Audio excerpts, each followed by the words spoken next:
আমরা আজ আছি কাল নেই, কিন্তু এটা তো চলমান থাকতে হবে। আমরা চলে যাব আর নির্যাতন মুক্ত হয়ে যাবে দেশ? হবে কি? হবে না। তাহলে এটাকে ধরে রাখার একটা ব্যবস্থা করতে হবে, এটাকে রেভিনিউতে আনতে হবে, এই কাঠামোটাকে ভাঙতে দেওয়া যাবে না। এবং আমরা যে সোশ্যাল ফোর্সটা তৈরি করছি সেখানে আমার জুলাই বাচ্চারা একটা বড় ভূমিকা পালন করবে, তাদের আমি ট্রেনিং দিতে যাচ্ছি।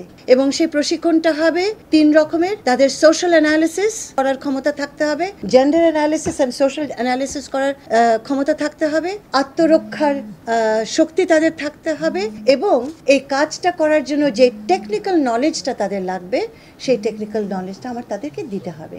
এই কাজটা ইনশাল্লাহ আমরা শুরু করব। এই মাসে আমাদের একটা পাইলটিং হবে।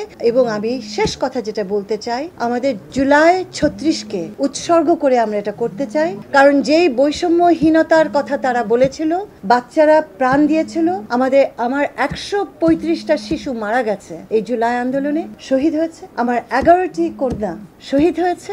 এবং ভুলে গেলে চলবে না, শিশু ছেলেমেয়েরা আমার কাছে ভুলে গেলে চলবে না।